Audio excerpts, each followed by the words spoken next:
হরে কৃষ্ণ। বছরে দ্বাদশ মাসের মধ্যে সর্বশেষ মাস হচ্ছে চৈত্র মাস। আগামীকাল সেই চৈত্র মাসের প্রথম সোমবার, খুবই শুভ দিন। সোমবার মহাদেবের দিন। এই দিনে কিছু করেন কিংবা না করেন, অবশ্যই বাড়িতে নিয়ে আসুন এই একটি জিনিস। এতে সংসারের অখণ্ড সৌভাগ্য লাভ হবে এবং দারিদ্রতা দূরীভূত হবে। খুবই গুরুত্বপূর্ণ একটা প্রসঙ্গ আজকের এই পর্বে আমরা জানার চেষ্টা করব। পাশাপাশি শাস্ত্রে এই সোমবারের বিশেষ মাহাত্ম্য কথা বর্ণনা করা হয়েছে। আমাদের সকলেরই আজকের এই গুরুত্বপূর্ণ তথ্যগুলো জানা প্রয়োজন। সকলকে স্বাগতম জানাচ্ছি আমাদের এই ধর্মীয় তথ্যমূলক চ্যানেলে। আমরা চেষ্টা করি এরকমই সনাতন ধর্মের ধর্মীয় তথ্যগুলোকে আপনাদের সাথে উপস্থাপন করতে, শেয়ার করতে। তাই আসুন আগামী কিছুক্ষণ সময় একসঙ্গে ধৈর্য ধরে আজকের এই গুরুত্বপূর্ণ তথ্যগুলো জেনে নেই। আশা করছি আজকের এই তথ্যগুলো আপনাকে অবশ্যই সমৃদ্ধ করবে। ভালো লেগে থাকলে অবশ্যই একটা লাইক করে কমেন্টে জয় শ্রী মহাদেবের জয় একবার হলেও লিখে যাবার অনুরোধ জানাচ্ছি। দেখেন, সোমবার প্রত্যেকটা দিন এক একটা দেবতা বা দেবীদের জন্য উৎসর্গীকৃত। যেমন শনিবার শনি দেবতার দিন, বৃহস্পতিবার দেবগুরু বৃহস্পতি এবং মা লক্ষ্মীর দিন, মঙ্গলবার হনুমানজির দিন। তো ঠিক তেমনি এই সোমবার হচ্ছে কিন্তু মহাদেবের দিন। দেবাদিদেব মহাদেব, সমস্ত দেবতা যাদেরও ঊর্ধ্বে হচ্ছে কিন্তু এই মহাদেব। তিনি ভগবান। শাস্ত্রে ব্রহ্মবৈবর্ত পুরাণে বলা আছে ক্ষীরামি যথা দধি, মানে দুগ্ধ থেকে যেরকম দধি হয়, কিন্তু দধি থেকে দুগ্ধ হয় না, ঠিক তেমনি ভগবান থেকে শিব হয়েছে। তিনি না সাধারণ জীব না ভগবান, তাই তার মধ্যবর্তী, তাই তিনি শিব। এবং এই শিবের যারা ভক্ত হয়, বিশেষ করে সোমবার দিনটি হচ্ছে শ্রী মহাদেবের অত্যন্ত প্রিয় দিন। মহাদেবের ভক্তরা এই সোমবারে ব্রত করে তার পুজো করে থাকে। আর সোমবারে ব্রত করার পরে যদি মহাদেবের পুজো করা হয়, এর ফলে কিন্তু জীবনের চরম সৌভাগ্য প্রাপ্তি করা যায়। খুবই সুন্দর প্রসঙ্গ রয়েছে এই সোমবারে বা প্রতি সোমবারে। দুজন ব্রাহ্মণ এবং একজন ব্রাহ্মণী তারা ভালো করে স্বামী স্ত্রী ব্রত করত এবং মহাদেবের পুজো করত। তো তারা ছিল নিঃসন্তান, কোনো সন্তান ছিল না। শাস্ত্রে রয়েছে পুত্রহীনম গৃহম শূন্যম, মানে যে গৃহে কোনো পুত্র সন্তান থাকে না সেই গৃহটাই শূন্য হয়ে যায়। তো এই জন্য সেই ব্রাহ্মণ এবং ব্রাহ্মণী তারা খুবই দুঃখের মধ্য দিয়ে দিন যাপন করতে লাগলো। ভগবান যা দিয়েছে তাই নিয়ে সন্তুষ্ট থাকতে হয়, কিন্তু ব্রাহ্মণ এবং ব্রাহ্মণী এতে সন্তুষ্ট নয়, তারা খুবই দুঃখী এবং মহাদেবের প্রতিদিন সরল মনে পুজো করে তার কাছে প্রার্থনা করতো যে প্রভু, তোমার কৃপায় যেন একটা ভালো সুসন্তান আমরা প্রাপ্ত করতে পারি। এইভাবে করে অনেক দিন বা অনেক বছর পর্যন্ত সোমবারে ব্রত করার পরে মহাদেব প্রসন্ন হয়ে ব্রাহ্মণকে স্বপ্নে দেখালো যে ব্রাহ্মণ, তোমার একটা ছেলে হবে, কিন্তু সেই ছেলেটা 12 বছর পরে মারা যাবে, মানে সে আয়ু লাভ করবে 12 বছর পর্যন্ত। ঠিক আছে, এই ব্রাহ্মণ খুবই খুশি। কেন? যে তার একটা পুত্র সন্তান হবে। কিন্তু পরক্ষণে আবার তিনি অনেক দুঃখী এজন্য যে তার ছেলেটা 12 বছর বয়সে মারা যাবে। শাস্ত্রে বলা আছে পুত্রার্থে ক্রিয়েত ভার্যা পুত্রপিণ্ড প্রয়োজনাম। একটা পুত্র সন্তান পিতামাতা নরকে গেলেও যদি পিণ্ড দান করে, তাদের উদ্দেশ্যে ধর্ম কার্য করে, তবে সেও উদ্ধার পেয়ে সেখান থেকে সে ব্যক্তি স্বর্গে গমন করতে পারে। তাই এ হচ্ছে পুত্রধন। এই পুত্র সন্তানের পুণ্য বলে পিতৃপুরুষ তারা সেই স্বর্গে এবং কি দিব্যলোকে পর্যন্ত যেতে পারে তার পুণ্য বলে। তো এই জন্য ব্রাহ্মণ দুঃখী যে তার ছেলে হবে তো বটে, কিন্তু সে 12 বছর পরে দেহ ত্যাগ করবে। তো তিনি তার স্ত্রীকে জানায়নি। এভাবে করে যথাসময়ে সেই সোমবারে ব্রত করার ফলে তাদের সংসারে একটা সুন্দর পুত্র সন্তান জন্ম নিল। মহাদেবের কৃপাপুষ্ট সেই সন্তান জন্ম নিল। তিনি জন্ম নিয়ে অল্প বছর বয়সেই মহাদেবের প্রতি ভক্তি করত। সেই ছেলেও মহাদেবের পুজো অর্চনা করত। এভাবে করে যখন ছেলের বয়স 8 বছর হলো, তখন তাকে গুরুকুলে পাঠানো হলো। কেন? বর্তমান দিনের মতো এরকম শিক্ষা ব্যবস্থা বৈদিক যুগে ছিল না। আগের যুগে গুরুকুলে পাঠানো হতো। গুরুদেবের আলয় থেকে গুরুদেবের সেবা করত এবং সেই শিষ্য বা সেই ছাত্র তিনি বিদ্যা অধ্যয়ন করত। এই যে আমরা ব্রাহ্মণ, ক্ষত্রিয়, বৈশ্য, শূদ্র এখন বর্তমানে দেখতে পাচ্ছি, এগুলো বৈদিক যুগেই ছিল মূলত। এখন অনেকে বলতে পারেন যে জন্মগতভাবে আমি ব্রাহ্মণ, আমি জন্মগতভাবে আমি ক্ষত্রিয়ের ছেলে, আমি শিক্ষকের ছেলে, কিন্তু মনে রাখবে, জন্মগত যে ব্রাহ্মণ বা জন্মগত যে প্রথা, এটা প্রকৃত প্রথা নয়। জন্মগত তুমি ব্রাহ্মণের ছেলে হতে পারো, কিন্তু তোমার মধ্যে যদি সেই গুণগুলো প্রকাশ না পায়, বা সেই গুণগুলো যদি তোমার মধ্যে না থাকে যে একজন ব্রাহ্মণের থাকা দরকার, তবে তুমিও কিন্তু ব্রাহ্মণের পর্যায়ে নয়। আবার যদি বলতে পারেন যে আমি শিক্ষকের ছেলে, আমিও শিক্ষক, না। প্রথমে তাকে শিক্ষা গ্রহণ করতে হবে, ডিগ্রি অর্জন করতে হবে, তারপর অনেক প্রসেসিং এর মাধ্যমে একজনের শিক্ষকতার চাকরি পায়। তাহলে সঠিক যোগ্যতার দরকার এখানে। মূলত হচ্ছে সেই বৈদিক যুগের শিক্ষা ব্যবস্থা এমনই ছিল, সে গুরুকুলে শিক্ষা অধ্যয়ন করত, এবং যার যেরকম চেতনা, যে যেরকম গুণ, গুরুদেব তাকে সেই অনুসারে বিদ্যা দান করত, ব্যক্তির চেতনার অনুযায়ী, ব্যক্তির ধারণ ক্ষমতা অনুযায়ী, এবং তাকে শিক্ষা দান করার পরে, যেমন যদি কেউ ক্ষত্রিয়ের স্বভাব হতো, যার যদি কেউ ভালো ক্ষত্রিয়ের অস্ত্রবিদ্যায় পারদর্শী হতো, তাকে সেই ধনুর্বেদ শাস্ত্রের জ্ঞান, অস্ত্র যুদ্ধের জ্ঞান দান করত। যদি কেউ ব্রাহ্মণত্ব ভালো পারতো, মানে ব্রাহ্মণের মতো সুন্দর, ব্রাহ্মণেরা হচ্ছে সমাজের উচ্চ স্তরের, সেই গুণগুলো যদি কারো মধ্যে প্রকাশ পেত, তবে গুরুদেব তাকে ব্রাহ্মণত্ব দান করত। কিভাবে পূজা অর্চনা করতে হয়, কিভাবে জগৎজীবকে উদ্ধার করতে হয়, সেই সমস্ত বিদ্যা, পারমার্থিক বিদ্যা দান করত। যদি কেউ বৈশ্য, মানে ব্যবসা বাণিজ্যের ক্ষেত্রে ভালো, কৃষিকাজ ভালো করতে পারতো, তাকে সেই অনুসারে গুরুদেব দীক্ষা দিত বা সেই শিক্ষা দান করত। এবং কারো মধ্যে যদি এই কোনো গুণই না থাকে, তাকে তিনি শূদ্র পর্যায়ে কিভাবে এই সকলের সেবা করতে হয় সেই শিক্ষা দিত। এটা মূলত জন্মগত ভাবে নয়। সেজন্য ভগবান শ্রীকৃষ্ণ গীতার মধ্যে বলেছেন, চাতুর্বর্ণম ময়া সৃষ্টম গুণকর্ণ কর্ম বিভাগস। আমি যে 4টা বর্ণ বিভাগ সৃষ্টি করেছি, এটা জন্ম অনুসারে নয়, এটা হচ্ছে গুণ এবং কর্ম অনুসারে। তোমার যে গুণ রয়েছে সেই গুণের তুমি। এই জন্য আমরা অনেকে, আমি জন্মগত ভাবে ব্রাহ্মণ, আমার মধ্যে একটা অহংকার, আমি ওই গুরুর সন্তান, আমার মধ্যে একটা অহংকার। তো এগুলো মূলত প্রকৃত বিষয় নয়। তুমি হতে পারো গুরুর শিষ্য, কিন্তু তোমার মধ্যে যদি সেই গুণ প্রকাশ না পায়, তবে তুমিও কিন্তু প্রকৃতই গুরু হতে পারবে না।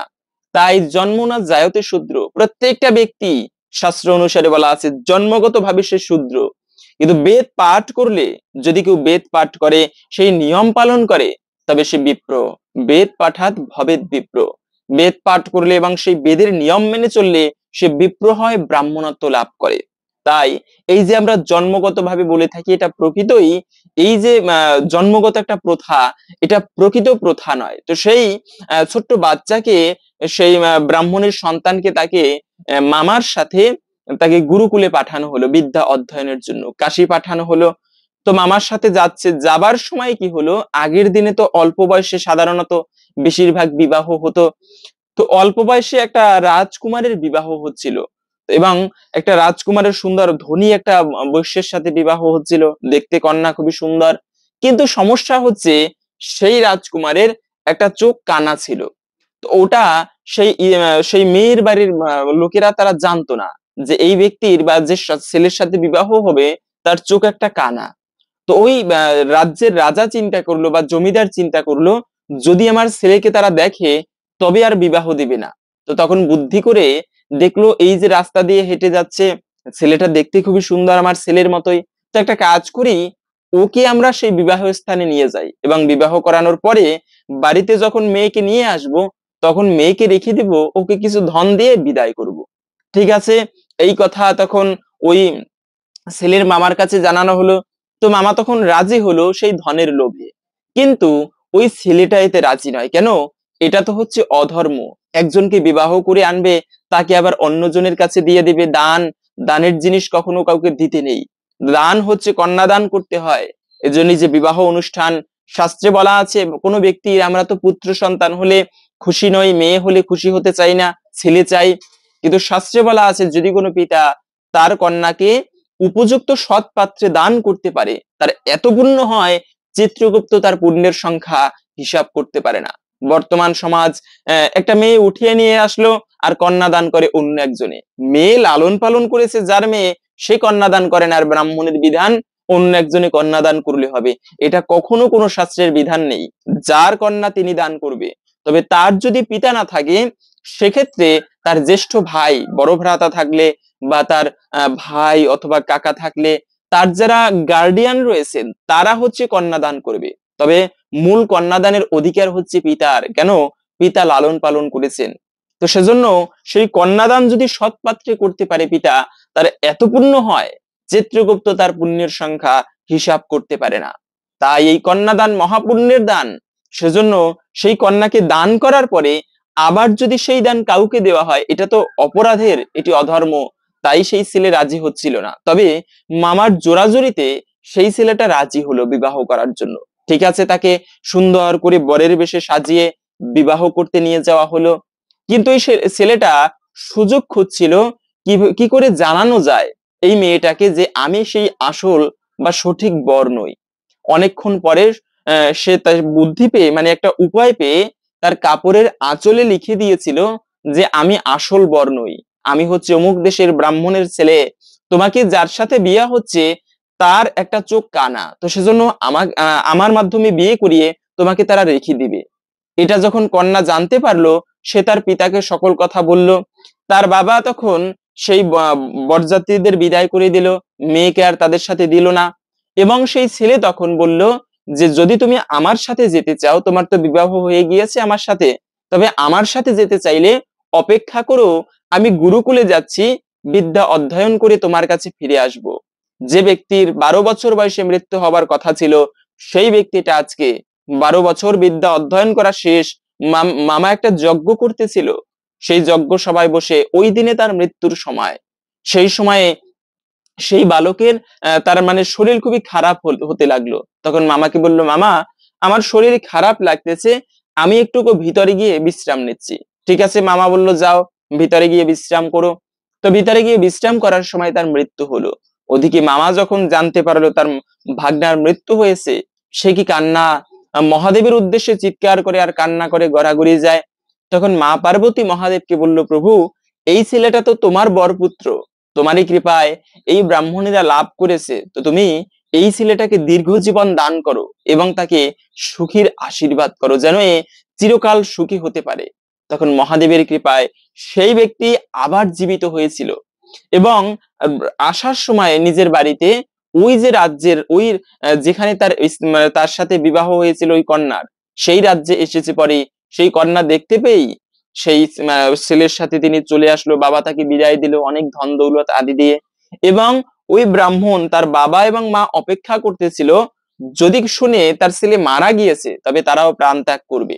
কিন্তু দেখে তারা যে ছেলে তার পুত্রবধূ নিয়ে এসেছে এবং মামাও সাথে এসেছে, অনেক ধন দৌলত, এটা দেখে তারা মহা খুশি হলো। এই যে চির সুখী হয়েছিল, এটা কি কার কৃপায়? এটা হচ্ছে মূলত মহাদেবের কৃপায়। শুধুমাত্র তারা এই সোমবারে মহাদেবের উদ্দেশ্যে ব্রত করার ফলে। তাই মহাদেব সাধারণ কোনো দেবতা নয় যে মহাদেব শুনলে অবাক হবেন, যিনি হচ্ছেন স্বয়ম্ভু। এই স্বয়ম্ভু বা প্রকৃত শিব, তিনি কিন্তু প্রকৃতির সঙ্গ করে না। আমরা যাকে পার্বতীর দেবী বলে জানি, তিনি প্রকৃত স্বয়ম্ভু নয়, এই স্বয়ম্ভুর অবতার তারা। শিব স্বয়ম্ভু প্রকৃত যিনি, তিনি হচ্ছে পঞ্চমুখে রাম নাম জপ করে, কখনো প্রকৃতির সঙ্গ করে না। তিনি স্থির ধীর এক মনে এক আসনে বসে তিনি সদা সর্বদা ভগবান শ্রী রামচন্দ্রের সাধনায় লীন হয়ে থাকে। তিনি কখনো কোনো প্রকৃতির সঙ্গ করে না। এজন্য বৈষ্ণবানাম যথা শম্ভু, সমস্ত বৈষ্ণব জগতের আমরা হচ্ছে এত সুন্দর ধুতি পরি, শ্বেতবস্ত্র পরিধান করি, সুন্দর কাঁচা ধোয়া কাপড় পরিধান করি, কিন্তু মহাদেব তিনি তো হচ্ছে বাঘের ছাল পরিধান করে, তিনি ভাং খায়, গাঁজা খায়, ভালো কোনো খাবার গ্রহণ করে না। কেন? ভগবানের কাছ থেকে চেয়ে নিয়েছেন, প্রভু আমি জীবনে ভালো কোনো কিছু গ্রহণ করব না, তোমার সেবায় যেন সেই ভালো কিছু লাগে, আমি হচ্ছে খারাপ নোংরা বস্তু গ্রহণ করব। তাই তিনি বাঘের ছাল পরিধান করে, কোনো অট্টালিকা কোনো ভালো প্রাসাদে থাকে না, তিনি হচ্ছে শ্মশানে থাকে এবং পঞ্চমুখে রাম নাম জপ করে। আমরা তো শিবের সাথে তুলনা করি, শিব গাঁজা খায় তাই আমরা গাঁজা খাচ্ছি। কোন শাস্ত্রে কেউ দেখাতে পারবে না যে শিব গাঁজা খায় ভাং খায়, তাকে দিতে হয়, নিবেদন করতে হয় এগুলো গাঁজা ভাং। তার মানে এটা নয় যে শিব সেই গাঁজা ভাং খায়, প্রকৃত তাকে নিবেদন করার উদ্দেশ্য হচ্ছে, প্রভু আমি খারাপ বস্তুগুলো তোমার চরণে অর্পণ করলাম, আর এগুলো গ্রহণ করব না। আমরা যুক্তি দেখাই শিব গাঁজা খাই তাই আমরাও খাই। আরে শিব দেবাদিদেব মহাদেব, যার ঊর্ধ্বে, যার কখনো মৃত্যু হয় না, তুমি সেই স্তরের, তুমি কেন বলো যে শিব গাঁজা খায় তাই আমিও খাচ্ছি? এটা শাস্ত্রের সম্পূর্ণ অপযুক্তি। আমরা শাস্ত্রের যেটা পালন করা দরকার সেটা করি না, কিন্তু যুক্তি দেখাই কি যে আমি শিব করে তাই আমি করি। আরে শিব সংহারকর্তা, তুমি কি সংহারকর্তা? শিব প্রলয়ের নৃত্য, যখন শিব নৃত্য শুরু করে পৃথিবী কম্পিত হয়, ব্রহ্মাণ্ড কম্পিত হয়, দেবতারা ভয়ে ভীত হতে থাকে। তোমার ভয়ে কয়জন দেবতা ভীত হবে? এই মহাদেবের সাথে কখনো তুলনা করা উচিত নয়। সেই মহাদেব তিনি বাঘের ছাল পরে, তিনি ধুতরা ফুল, যে ফুল ভগবানের সেবায় লাগে না সেই ফুল শিবের পুজোয় লাগে, শিবকে দেওয়া হয়। শ্মশানে থাকে, তথাপিও তিনি কিভাবে বৈষ্ণবের মধ্যে প্রধান হলেন? এটা হচ্ছে অবাক করা বিষয়। কেন মহাদেবের, আমরা হচ্ছে একটা ব্যক্তিকে বাহ্যিক উপরের দিক থেকে, মানে উপর কেমন, বাহ্যিক রূপ দেখে তাকে বিচার করি। হতে পারে ব্যক্তি বিকলাঙ্গ, হতে পারে ব্যক্তি রোগগ্রস্ত, হতে পারে কুৎসিত, হতে পারে ভিখারি, হতে পারে ছোট্ট বাচ্চা, কিন্তু এই যে বৈষ্ণবীয় গুণ, এই যে বৈষ্ণবের ভগবানের প্রতি একটা অপ্রাকৃত ভক্তি যার হৃদয়ে রয়েছে সদা সর্বদা, তিনি হচ্ছেন বৈষ্ণব প্রধান।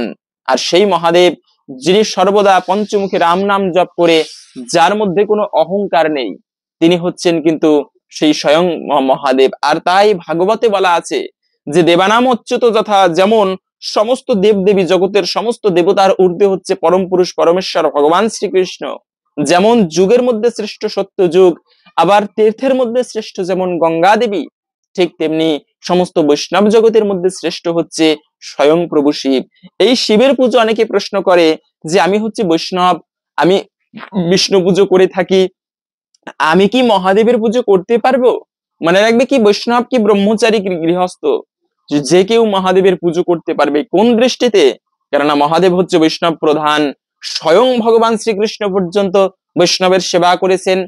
মহাদেবকে একবার মা পার্বতী প্রশ্ন করেছিলেন যে প্রভু, জগতে কার উপাসনা করা বা কার আরাধনা করা সর্বশ্রেষ্ঠ?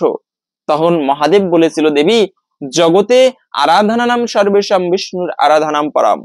জগতের সব থেকে শ্রেষ্ঠ আরাধনা বা উপাসনা হচ্ছে ভগবান বিষ্ণুর উপাসনা করা। কিন্তু হে দেবী, যদি ভেবে থাকো যে ভগবান বিষ্ণুর পুজো করা শ্রেষ্ঠ, তবে এটাও ভুল। কেন? ভগবান বিষ্ণুর পুজো অবশ্যই শ্রেষ্ঠ, তবে তার থেকেও একটা শ্রেষ্ঠ পুজো রয়েছে, তা হচ্ছে তস্মাৎ পরতরম দেবী তদীয়ানাম সমার্চনাম। তার ভক্তদের আরাধনা করা, তার ভক্তদের সেবা করা, এটি আরো শ্রেষ্ঠ বলা হয়েছে। শ্বেতাসত্তর উপনিষদে বলা হয়েছে, यस्य देवे पराभक्तिर यथा देवे तथा गुरु तत्सैते कथिता ইয়ার্থা প্রকাশন্তে মহাত্মানা।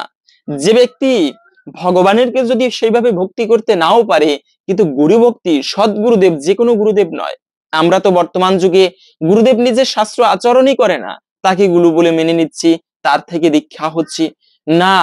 সম্প্রদায়বিহীন ইয়া মন্ত্রাস্তে নিষ্ফলামতা, সম্প্রদায়বিহীন কোনো গুরুর থেকে মন্ত্র নেওয়া উচিত নয়। যথার্থ সদ্গুরুদেবের থেকে দীক্ষা নেওয়া উচিত, এবং সেই সদ্গুরুদেবের সেবা করলে তবে হয় প্রকৃত কল্যাণ, যথার্থ কল্যাণ, যে কোনো গুরুদেব নয়। এজন্য সুন্দর একজন বৈষ্ণব বলে গিয়েছেন, কামী গুরু ভোগী চেলা দুইজনই নরকে গেলা। এরা হচ্ছে কামী গুরু, শাস্ত্রের কোন নিয়ম পালন করে না, তার জিহ্বা সংযত নয়, একটা জিহ্বার জন্য কত প্রাণীকে হত্যা করে, যাকে বলা হয় জীব হিংসা, এটা করা উচিত নয়। আর এগুলো করে বেড়ায়, ভগবানের সেবাও ঠিকভাবে করে না, শাস্ত্রের নিয়ম পালন করে না, তাকে আমরা গুরুর আসনে বসিয়ে রেখেছি। আবার এও দেখা যাচ্ছে কত গুরুকে ভগবান বলে প্রচার করছি, বর্তমানে ভগবানের তো আর শেষ নেই। এরা প্রকৃত ভগবান নয়। ভগবান কখনো বৃদ্ধ হয় না, তার চুল পাকে না, দাড়ি পাকে না, তিনি কখনো মৃত্যুবরণ করে না, আবির্ভূত হয় এবং অন্তর্ধান হয়। তো সেই গুরুদেবের সেবা করার ফলে ব্যক্তি ইহ জগতের সমস্ত বন্ধনকে ছিন্ন করে ভগবানের কাছে ফিরে যেতে পারে। সেই গুরুদেব যদি তার সেবা করা হয়, শাস্ত্রের জ্ঞান যদি তার মধ্যে নাও থাকে, কিন্তু বলা আছে ইহা যাচ্ছ হরের দাসে কর্মেনা মনসাগিরা নিখিলাসু অপিবস্থাসু জীবনমুক্ত সৌচ্চতে। যদি কোনো ব্যক্তি ভগবানকে যে ভক্তি করে, ভগবানকে যতটা ভালোবাসে, সেই ভালোবাসা বা ভক্তি গুরুদেবকে দিতে হয়। ইয়স্য দেবে হরা ভক্তির যথা দেবে তথা গুরু। যতটা ভগবানকে দেবে সেই ভক্তি বা ভালোবাসবে, ততটাই গুরুদেবকে ভালোবাসতে হয়। তাহলে কি হয়? তস্যৈতে কথিতা ইয়ার্থা প্রকাশন্তে মহাত্মানা। তাহলে তার হৃদয়ে শাস্ত্রের সমস্ত দিব্য জ্ঞান আপনা আপনি প্রকাশিত হয়। এটা বলতে হয় না, শাস্ত্র জ্ঞান অধ্যয়ন করতে হয় না, মুখস্থ করতে হয় না, এমনিতেই শাস্ত্রের সমস্ত জ্ঞান তার মধ্যে প্রকাশিত হয়। তার প্রমাণ হচ্ছে যারা গৌড়ীয় ধারায় রয়েছেন, আমরা ভিডিওর মূল প্রসঙ্গ জেনে নিচ্ছি, তবে এই কথাগুলো খুবই সুন্দর, গুরুত্বপূর্ণ, আমাদের জানা প্রয়োজন। এই যে গৌড়ীয় ধারায় একজন গুরুজি হচ্ছে উনি জগন্নাথ দাস বাবাজি মহারাজ। এই জগন্নাথ দাস বাবাজি তিনি ভালো করে চোখে দেখতো না। তো এই তিনি চোখ উঠিয়ে এভাবে দেখতে হতো। ওই জগন্নাথ দাস বাবাজির একজন শিষ্য ছিল, নাম হচ্ছে বিহারী কৃষ্ণ দাস। সে ভালো লেখাপড়া করেনি, চতুর্থ ক্লাস পর্যন্ত পড়েছিল, অধ্যয়ন করেছিল, ঠিকভাবে সংস্কৃত বলতে পারতো না। এভাবেই করে সেই জগন্নাথ দাস বাবাজি তিনি সবসময় কৃষ্ণ নাম করতো। মানে রাগানুগা ভক্তের ছিল। এই রাগানুগা ভক্তির স্তরে সবাই যেতে পারে না। আমরা তো বর্তমানে প্রচার করছি, আমাদের নিয়ম কানুন লাগে না, শাস্ত্রীয় নিয়ম পালন করি না, কিন্তু ওই স্তরে সবাই যেতে পারে না। যারা পরমহংস স্তরের, তারা রাগানুগা ভক্তি করতে পারে। সেই জগন্নাথ দাস বাবাজি তিনি বেশি নিয়ম কানুন পালন করতো না, কিন্তু সর্বদা কৃষ্ণ নামে লীন হয়ে থাকতো। তো তার শিষ্য ছিল বিহারী কৃষ্ণ দাস। এই বিহারী কৃষ্ণ দাস ঠিকভাবে লেখাপড়া করেনি। একদিন জগন্নাথ দাস বাবাজির ইচ্ছা হলো যে আজকে আমি একটু ভাগবত কথা শ্রবণ করব। বিহারীকে বলল, বিহারী আজকে একটুকু ভাগবত কথা তুই ভাগবত শাস্ত্র পাঠ কর, আমি একটুকু শ্রবণ করব। কিন্তু বিহারী কৃষ্ণ দাস বলল, গুরুদেব আমি তো কখনো স্কুলে যাইনি, আমি কি করে ভাগবত পাঠ করব, কে শুনবে আমার এই ভাগবত কথা। তখন গুরুদেব বলল, আরে চিন্তা করিস না, তুই এই করতালটা নিয়ে একটুকু কীর্তন কর। করতাল নিয়ে কীর্তন করলো দিব্য ভাবে। কোথা থেকে যে মৌমাছির মতো মনে হয় যেন মধু সংগ্রহ করতে এসেছে, কোথা থেকে মানুষ যে ছুটে আসতে লাগলো, কেউ বুঝতে পারলো না এটা কোন দৈব কৃপা বলে হচ্ছে। প্রকৃত ছিল এটা অদৃশ্য ভাবে হলেও গুরুর মহাকৃপা বল, মহাশক্তি গুরু শক্তির কারণে এমনটা হয়েছিল। যে বিহারী কৃষ্ণ দাস সংস্কৃত উচ্চারণ করতে পারতো না, সেই বিহারী কৃষ্ণ দাস যখনই ভাগবত শাস্ত্র খুলেছে, সাথে সাথে দিব্য শক্তির মাধ্যমে আপনা আপনি হৃদয় থেকে সেই সমস্ত শাস্ত্র পাঠ করছে। সবাই আকুল প্রাণে শ্রবণ করেছিল তার ভাগবত কথা। এ হচ্ছে গুরু কৃপা, এ হচ্ছে গুরু শক্তি। এই যে ধ্রুব মহারাজ, ভাগবতে পাওয়া যায় এই কাহিনীটি। ধ্রুব মহারাজ তিনি কিন্তু শাস্ত্র অধ্যয়ন করেনি, তিনি গুরুকুলে যায়নি, মাত্র 5 বছরের শিশু ছিল ধ্রুব মহারাজ। কিন্তু মহাপ্রতাপী সেই ধ্রুব, যার তপস্যা বলে দেবতারা পর্যন্ত অতিষ্ঠ হয়ে পড়েছিল। ধ্রুব মহারাজ যখন শ্বাস রোধ করেছিল, সাধারণত যারা তপস্বী তারা বায়ু ভক্ষণ করে, মানে বায়ু পান করে তারা তপস্যা করে বেঁচে থাকে। ধ্রুব মহারাজ এতটা সিদ্ধি লাভ করেছিল যে তিনি প্রথম মাসে ফল খেয়ে থাকতো, প্রথম 2 মাস ফল খেয়ে ব্রত করেছে। তার পরের 2 মাস মানে গাছের পাতার রস খেয়ে ব্রত মানে এই সাধনা করত। তার পরের 2 মাস হচ্ছে তিনি জল পান করে, মানে 1 মাস ফলের জুস পান করত, করে সাধনা করেছে। 1 মাস পাতার রস, 1 মাস জল, পরের মাসে বায়ু পান করে সাধনা করেছে। এবং সব শেষে মানে লাস্ট শেষ মাসে তিনি শুধুমাত্র বায়ু নয়, বায়ুকে পর্যন্ত বন্ধ করে দিল। তিনি বায়ু পর্যন্ত নেয়নি, গ্রহণ করেনি। এবং যখনই বায়ু রোধ করেছে, তখনই সারা পৃথিবীর বায়ু স্তব্ধ হয়ে গিয়েছে। সমস্ত স্বর্গের পর্যন্ত বায়ু স্তব্ধ, বাতাস হলেই সাথে সাথে অগ্নি প্রজ্বলিত হয়। দেবতারা ভগবানের কাছে গিয়ে বলল, প্রভু কি হচ্ছে জগতে এসব? তখন ভগবান বলল, চিন্তা করো না, 5 বছর বয়সী একটা শিশুর তপস্যায় জগৎ নড়ে উঠেছে, আমি গিয়ে ওকে এখন কৃপা করব। তো ভগবান বিষ্ণু এসেছে, ধ্রুব মহারাজ ধ্যান করতে লাগলো। আমরা যেরকম ছবি দেখি, কত সুন্দর ছবি হচ্ছে, আগের দিনে বিটিভিতে দেখতাম, আমাদের বঙ্গদেশে বাংলাদেশে।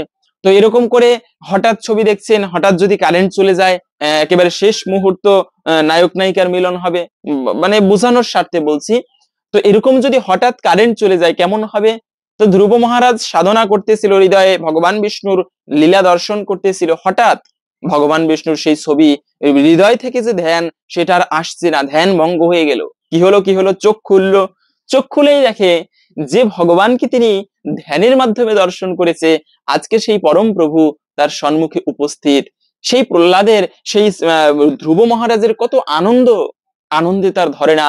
ভগবানকে দর্শন করেছে, কুকুরের মতো পাগল হয়ে গেল। কখনো ভগবানের হাত চাটে, কখনো পা চাটে, কি করবে তিনি বুঝতে পারছে না ধ্রুব মহারাজ, এতটা তার আনন্দ হচ্ছিল। তখন ভগবান বিষ্ণু ধ্রুবের সেই মনোভাব বুঝতে পেরে, যে ধ্রুব আমার প্রশংসা করতে চাইছে, স্তুতি করতে চাইছে, কিন্তু তার ভাষা জ্ঞান নেই, ব্যাকরণ শাস্ত্রের জ্ঞান নেই, তাই ভগবান তার দিব্য শঙ্খটা সেই ধ্রুব মহারাজের মাথায় মানে স্পর্শ করলো। ছোট্ট ধ্রুবের মাথায় সেই দিব্য শঙ্খ স্পর্শ করলো। সাথে সাথে ধ্রুব মহারাজ কোথাও থেকে মুখস্থ করে নয়, ভগবানের এত সুন্দর ছন্দে ছন্দে ভগবানের কীর্তন শুরু করলো, সংস্কৃত ভাষায় সুন্দর মহিমা কীর্তন করতে লাগলো।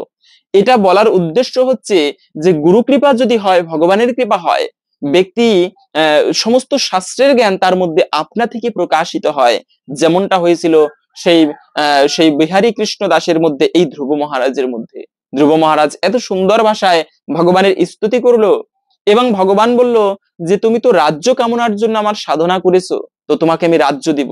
তখন ধ্রুব মহারাজ বলেছিল, প্রভু স্থানাবিলাসী তপস্বী স্থিতয়ম তাম প্রাপ্তবান দেব মুনীন্দ্র গুজ্জম, যে আমি তপস্যা করেছি কি কারণে? একটা কাচের টুকরা খোঁজার জন্য।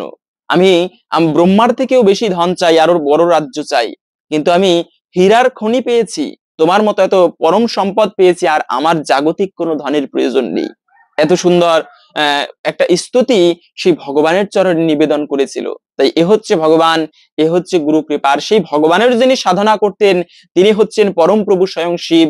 তাই এই সোমবারে বিশেষ করে আপনারা জীবনের দুর্ভাগ্য দূরীভূত করার জন্য প্রত্যেকের উচিত ভালো করে, আজকে প্রথম সোমবারে চৈত্র মাস অনেক মাহাত্ম্যপূর্ণ মাস। আমি বলবো এই চৈত্র মাস সর্বশ্রেষ্ঠ মাস। কেন? কারণ এই চৈত্র মাসে স্বয়ং ভগবান শ্রী রামচন্দ্র তিনি আবির্ভূত হয়েছিলেন। রাম নবমী রয়েছে আগামী, সেই রাম নবমী হচ্ছে আগামী 6ই এপ্রিল রবিবার। আপনারা প্রত্যেকে আমার রামের মতো ছেলে পাবে না কোথাও, সীতার মতো কোনো জগতে কোনো মেয়ে পাবে না। এত রাম এত ধীর স্থির ছিল, যিনি জীবনে কখনো মর্যাদা উল্লঙ্ঘন করেনি। বাবা বলেছে তোমাকে বনবাসে যেতে হবে 14 বছরের জন্য, এক বাক্যে রাজি হয়ে গিয়েছে, বনবাসে যাবে। কেন? পিতৃসত্য। রাম কত সুন্দর ধর্ম সংস্থাপন করেছেন জগতে। তাই রাম, যারা রামের ভক্ত হয় এরা সত্যি বড় ভাগ্যবান। বিশেষ করে এই চৈত্র মাস রামের মাস, আমি বলবো সব থেকে শ্রেষ্ঠ মাস। যদিও শাস্ত্রে বলা আছে মাসের মধ্যে শ্রেষ্ঠ হচ্ছে যেমন কার্তিক, অনেকে অগ্রহায়ণ মাস বলে, হ্যাঁ, তবে বলবো আমি এই চৈত্র মাস শ্রেষ্ঠ। কেন? এই চৈত্র মাসে প্রভু রাম আবির্ভূত হয়েছে, হনুমানজি আবির্ভূত হয়েছে, কত মহিমাপূর্ণ মাস। আর এই মাসের প্রথম সোমবার আপনারা রামের সেবা করুন, ভগবান শ্রীকৃষ্ণের সেবা করুন, দুর্ভাগ্য দূরীভূত হবে। এগুলো হচ্ছে প্রকৃত নিয়ম। আমরা তন্ত্রশাস্ত্রে বিশ্বাস করি, তন্ত্রবিদ্যা বেশি প্রয়োগ করতে চাই, কিন্তু মনে রাখবে কোনো তন্ত্রমন্ত্র ভগবানের কৃপার উপরে কোনো শক্তি প্রয়োগ করতে পারে না। যে ব্যক্তি ভগবানের কৃপা পুষ্ট, কারো সাধ্য নেই তার ক্ষতি করতে পারে। বিশেষ করে এই চৈত্র মাসের প্রথম সোমবারে কিছু নিয়ম আমাদের অবশ্যই মেনে চলা প্রয়োজন। ভুলেও এই কার্যগুলো করবে না। প্রথমত হচ্ছে যে অসৎ কর্ম করবে না। মনে রাখবে জীবনে তুমি অতটা ভালোভাবে ধর্ম করতে না পারো, কিন্তু কোনো অসৎ কার্য করবে না, মিথ্যা কথা বলবে না। মাঝে মাঝে প্রতিটা একাদশী ব্রত পালন করবে, ভগবানের নাম করবে। এতেই জীবনে তুমি অন্তিমে অনেকটাই ভগবানের কৃপা লাভ করতে পারবে, নরকে যেতে হবে না। যমরাজের সাধ্য নেই একাদশী ব্রতকারীকে নরকে নিয়ে যেতে পারে। তাই সংক্ষিপ্ত বেশি ধর্ম করতে হবে এরকমটা নয়, জীবনটা সৎভাবে জীবন যাপন করো, মিথ্যা কথা বলা উচিত নয়। এটাও হচ্ছে জীবনের ধর্ম, এটাই প্রকৃত জীবনের ধর্ম। এরপরে ভগবানের সেবা, এটা তো পরম ধর্ম, পরমার্থ সাধন। তাই কখনো কোনো সময় অসৎ কার্য করা উচিত নয়, বিশেষ করে এই সোমবারে। দ্বিতীয়ত হচ্ছে অলসতা করতে নেই। আমরা সনাতন জাতি ভাগ্যের উপরে বেশি বিশ্বাস করি। আরে আমার ভাগ্যে এই হলো না, ওই হলো না, আমার ভাগ্যে। মনে রাখবে কারো ভাগ্যে কিছু হয় না, ভাগ্য বলে কোনো কিছু নেই জগতে। ভাগ্য কি এমনি এমনি আসে? আজকে আমি যে কর্ম করব, ভবিষ্যতে সেই কর্মের ফল আমি ভাগ্য হিসেবে ভোগ করব। আজকে আমি একটা আম গাছের চারা রোপণ করলাম, এখনই হয়তো বা সেই বৃক্ষ থেকে ফল পাবো না, কিন্তু সেই চারায় যদি প্রতিদিন জল দেই, একদিন না একদিন সেই বৃক্ষটা বড় হয়ে আমাকে সেই সুমিষ্ট রসালো আম্রফল দান করবে। তো বৃক্ষটা রোপণ করেছি আজকে, সেটা 3-4 বছর পরে গিয়ে আমাকে ফল দিচ্ছে, তারও পরিচর্যা করতে হয়। তা আমরা কি করে ভাবি যে এমনি কাজ করব না আমি মূল্য পাবো না। তাই অলসতা করা উচিত নয়। প্রত্যেকটা ব্যক্তির ভগবানের সেবা করা উচিত মনুষ্য জীবন ধারণ করে, তবেই ভগবানের কৃপা হবে। আমরা ভগবানকে দোষারোপ করি, আরে ভগবান বিচার করতে জানে না। কিন্তু মনে রাখবে ভগবান যা হচ্ছে হতে দাও, সৃষ্টিকর্তা তোমার ভাবনার চেয়েও অধিক ভেবে রেখেছেন, শুধু তার উপরে বিশ্বাস রাখো এবং ভরসা রাখো। ভগবান একদিন প্রকৃত ন্যায় কার্য করবেনই। তাই অলসতা করা উচিত নয়, যার যে কর্ম রয়েছে সেই কর্তব্য কর্ম সম্পাদন করা উচিত। তৃতীয়ত হচ্ছে এই দিনে আর একটা কাজ ভুলেও করবে না। শিবের অনেক ভক্তরা রয়েছে যারা নেশা করে, কিন্তু মনে রাখবেন নেশাকে যতটা এড়িয়ে চলা যায়, কলি সেখানেই অবস্থান করে যেখানে মদ্যপান নেশা এগুলো রয়েছে, অসৎ কার্য রয়েছে। তাই কখনো কোনো নেশা করা উচিত নয়, এটা কখনো ভালো নয়। এতে কিন্তু মহাদেব ভীষণভাবে রুষ্ট হয়ে থাকে। তাই আমিষ খাওয়া, নেশা করা, অনেকে আবার প্রশ্ন করে যে আমি তো আমিষ ভক্ষণ করি, আমি কি মহাদেবের পুজো করতে পারবো কিনা। মনে রাখবে, প্রথমত হচ্ছে যে আমিষ ভক্ষণ করে হোক বা না করে হোক, যে কোনো অবস্থায় সেবা করলে, তবে শুদ্ধভাবে যদি কেউ সেবা করে মহাদেবের, ভগবানের, সে আমিষ খাক বা নিরামিষ, সে ভগবানের সেই সেবার ফল প্রকৃতই পাবে। ধর্মকাজ আমিষ খেয়ে হোক না খেয়ে হোক, ধর্মকাজ করলে ওই ধর্মফলের কখনো বৃথা হয় না। তবে উচিত, মহাদেব হচ্ছে শুদ্ধাচারী, সেই মহাদেবের পুজো করতে গেলে, ভগবানের পুজো করতে গেলে শুদ্ধ সাত্ত্বিক খাবার গ্রহণ করে তারপরে ভগবানের সেবা করতে হয়। এতে ভগবান তার কৃপা বেশি করে লাভ করা যায়। এবং শিব প্রসন্ন হয় রামের সেবায়, যাতে একটু আগে বললাম কেন, কেননা এই শিব হচ্ছে চরম রাম ভক্ত। আর এই যে রাম পঞ্চমুখীর প্রভু শিব, তাই সেই রামের নাম জপ করে। তাই আপনারা এই দিনে রামের সেবা করবেন, ভগবানের সেবা করবেন। এবং অনেকে আছে শিবের মন্ত্র জপ করতে চায়, সেক্ষেত্রে কোন মন্ত্র জপ করতে পারেন? এই সোমবারে চেষ্টা করবেন একটু কাঁচা দুগ্ধ জল, বেল্লপত্র, এগুলো শিবলিঙ্গে অর্পণ করতে ভক্তির সহিত। এবং এরপরে একটা মন্ত্র জপ করবেন, সেটা হচ্ছে ত্রয়ম্বক মন্ত্র। ওম ত্রয়ম্বকম যজামহে সুগন্ধিম পুষ্টিবর্ধনম উর্বারু কমিব বন্ধনান মৃত্যুর্মুক্ষীয়মামৃতাৎ। এটা হচ্ছে মৃত্যুঞ্জয় মন্ত্র, মৃত ব্যক্তিকে পর্যন্ত জীবিত করতে পারে এই মন্ত্র। ভক্তি ভরে আপনারা এই মন্ত্রটি 108 বার এই শুভ দিনে জপ করতে পারেন। অনেকের হয়তো বা এই মন্ত্রটা মুখস্থ আছে, মাঝে মাঝে জপও করেন, এরকম অনেক ভক্ত রয়েছে এই মন্ত্রটা জপ করে। তবে যদি জপ না করে থাকেন, সেক্ষেত্রে আপনারা গুগলে গিয়ে সার্চ করবেন ত্রয়ম্বক মন্ত্র বা মৃত্যুঞ্জয় মন্ত্র। যদি ভালোভাবে না জানেন, সেই মন্ত্রটা এসে পড়বে, সেটা দেখে দেখে নোট করে মুখস্থ করে নেবেন বা পাঠ করবেন। মাঝে মাঝে এই মন্ত্রটা জপ করতে পারেন, এতে মহাদেবের কৃপা একটুকু হলেও লাভ করা যায়। তো এখন আমরা জেনে নিচ্ছি ভিডিওর মূল প্রসঙ্গ, এই দিনে কোন জিনিস বাড়িতে নিয়ে আসবেন, এতে সংসারের দারিদ্রতা দূরীভূত হয় এবং অখণ্ড সৌভাগ্য প্রাপ্ত করা যায়। খুবই গুরুত্বপূর্ণ প্রসঙ্গ। তবে তার পূর্বে শাস্ত্রে এই সোমবারের বিশেষ মাহাত্ম্য কথা বর্ণনা করা হয়েছে। আমাদের সকলেরই আজকের এই গুরুত্বপূর্ণ তথ্যগুলো জানা প্রয়োজন। তা হচ্ছে, এই সোমবারে যারা ব্রত করবে তারা কি ফল লাভ করতে পারে। অনেকে রয়েছে সোমবার দিনে ভক্তি শ্রদ্ধার সহিত ব্রত করে মহাদেবের উদ্দেশ্যে পুজো করে। তো এই সোমবারের বিশেষ ব্রত কথা আসুন এখন কিছুক্ষণ সময় ধৈর্য ধরে আমরা শ্রবণ করি। এতে অনেকাংশেই এই ব্রতের ফল লাভ করা যায়। যারা আজকের এই শুভ দিনে ব্রত করবেন কিংবা না করবেন, সকলেই আসুন ধৈর্য ধরে এই ব্রত কথা আমরা শ্রবণ করি। এরপরে আমরা ভিডিওর মূল প্রসঙ্গ জেনে নিচ্ছি।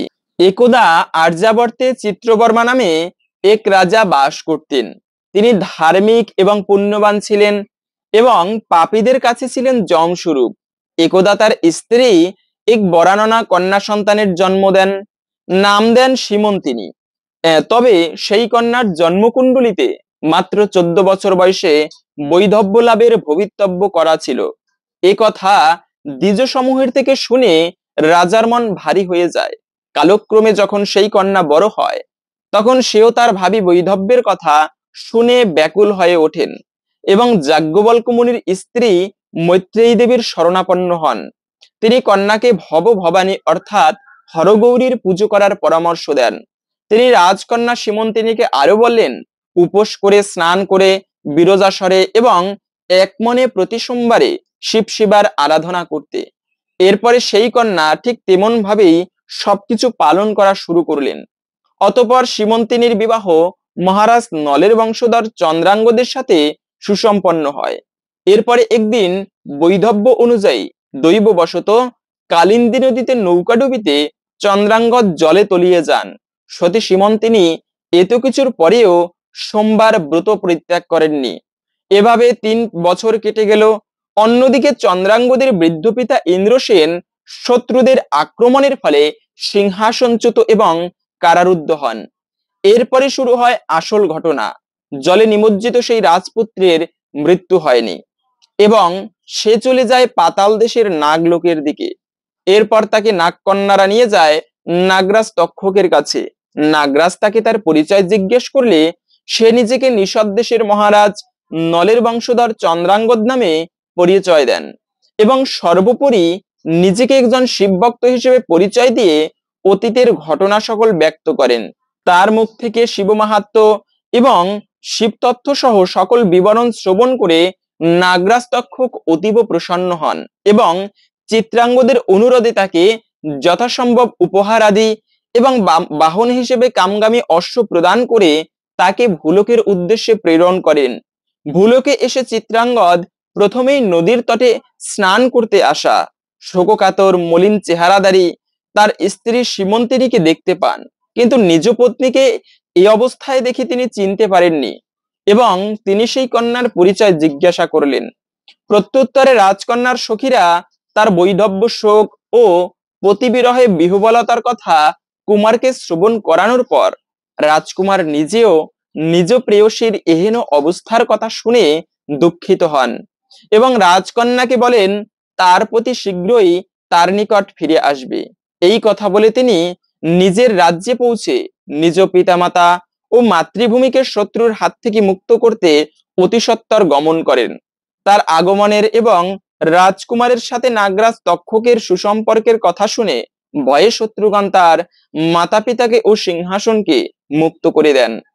রাজা তার হারানো পুত্রকে পুনরায় ফিরে পেয়ে আপ্লুত হয়ে পড়েন এবং তারা সকলে উপলব্ধি করলেন যে এই অলৌকিক ঘটনার আড়ালে রয়েছে একজন সতী নারীর চরম শিবভক্তি। চন্দ্রাঙ্গদের স্ত্রীর সোমবারে নিত্য শিব সেবার আরাধনার জন্যই এমন অলৌকিকতা সম্ভব হয়েছে। শীঘ্রই এ সুখবর রাজা চিত্রবর্মা ও রাজকন্যা সীমন্তিনীর নিকট পৌঁছে গেল। তখন চারিদিক আনন্দ উৎসবে মুখরিত হয়ে উঠল। এরপর চন্দ্রাঙ্গদ নিজ স্ত্রীকে পুনর্বিবাহ করে নিজ নগরে প্রত্যাবর্তন করেন এবং রাজ সিংহাসনে অভিষিক্ত হন। রাজা ইন্দ্রসেনও রাজকার্য নিজের পুত্রের হাতে সঁপে দিয়ে নিত্য শিব এবং পার্বতীর আরাধনায় লীন হন। সেই সোমবারের ব্রতের ফল তাদের উপরে সৌভাগ্যের ন্যায় বর্ষিত হতে লাগলো এবং তারপর থেকেই সোমবার শিব সেবার আরাধনা ব্রত মাহাত্ম্য কথা চতুর্দিকে ছড়িয়ে পড়ল। এই ছিল মূলত সোমবারের ব্রত কথা। আশা করি বুঝতে পেরেছেন সোমবারে ব্রত করলে, মহাদেবের পুজো করলে আমরা কি ফল লাভ করতে পারি এবং এই সোমবারে কোন জিনিস বাড়িতে নিয়ে আসবেন। মনে রাখবে সেটি সাধারণ কিছু নয়, সেটি হচ্ছে ভগবানের পরম প্রিয় সম্পদ, তা হচ্ছে কিছু বৈষ্ণবদেরকে বাড়িতে নিমন্ত্রণ করে আনুন। মনে রাখবে বৈষ্ণব দেখিয়া যে বা নানোয়ায় মুন্ডু তার মুন্ডু পরে গিয়া নরকের কুন্ডু। বৈষ্ণব দেখে মস্তকটা নত করতে হয়, তাদের চরণে প্রণাম করতে হয়, কেননা ভগবান এও বলেছেন মোর ভক্ত নাহি পূজে মোরে পূজে মাত্র, দাম্ভিক সে নহে মোর প্রসাদেরও পাত্র। আমার ভক্তের সেবা করে না, কিন্তু আমার সেবা করে, অহংকার তার মনে, তবে সে ব্যক্তিও দাম্ভিক, কখনো আমি তাকে কৃপা করি না। তাই যে ব্যক্তি বৈষ্ণবের কৃপা লাভ করে সে প্রকৃত ভগবানের কৃপা লাভ করতে পারে না, গুরু কৃপা না হলে, বৈষ্ণবের কৃপা না হলে। তাই চেষ্টা করা উচিত অন্তত পক্ষে এই সোমবার অথবা যে কোনো সোমবার আপনারা চেষ্টা করতে পারেন কিছু বৈষ্ণবদেরকে বাড়িতে নিমন্ত্রণ করে এনে তাদেরকে যথাসম্ভব সেবা দেওয়া, তাদেরকে প্রসন্ন করা সেবা দিয়ে।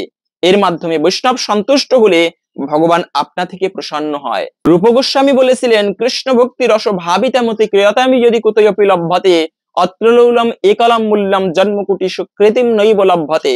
যদি কৃষ্ণ ভক্তিকে লাভ করতে হয় তবে বৈষ্ণবের চরণ ধূলি গ্রহণ করো, কেননা বৈষ্ণবের কৃপা ভিন্ন সেই পরম সম্পদ কোনো মূল্য দিয়ে যা ক্রয় করা না যায়। কৃষ্ণ ভক্তি রস ভাবিতামতি ক্রিয়তাম, যদি ক্রয় করার কোনো ইচ্ছা থাকে তবে অত্রলৌলম একলম মূল্যম, একটি মূল্যে তা কেনা যায় কৃষ্ণের সেই প্রেম, কৃষ্ণ সম্পদ, তা হচ্ছে জন্মকোটি সুকৃতিম নৈব লভ্যতে। কোটি জন্মের পুণ্য দিয়ে যা কেনা না যায় তা বৈষ্ণবের কৃপা হলে, বৈষ্ণবের চরণ ধূলির মাধ্যমে সেই সম্পদ লাভ করা যায়। তাই এই শুভ দিনে আপনারা বৈষ্ণব সেবা দিন। মহাদেব হচ্ছে বৈষ্ণবের প্রধান, সেই মহাদেবের মতো অথবা কিছু বৈষ্ণবদেরকে বাড়িতে নিমন্ত্রণ করে এনে সেবা দেওয়ার মাধ্যমে এটিও মহাদেব অত্যন্ত প্রসন্ন হয়, সংসারের দুর্ভাগ্য দূরীভূত হয় এবং সৌভাগ্যের উদয় হয়। হরে কৃষ্ণ। আশা করছি আজকের এই গুরুত্বপূর্ণ তথ্যগুলো জেনে আপনি একটুকু হলেও সমৃদ্ধ হয়েছেন। ভালো লেগে থাকলে অবশ্যই একটা লাইক করে কমেন্টে আপনার ইষ্ট দেবতার নামটি অথবা জয় শ্রী মহাদেবের জয় একবার হলেও লিখে যাবার অনুরোধ জানাচ্ছি। মহাদেবের কৃপায় সকলের জীবনে মঙ্গল হোক এই কামনা করে আজকের ভিডিওটি এখানে সমাপ্ত করছি। হরে কৃষ্ণ।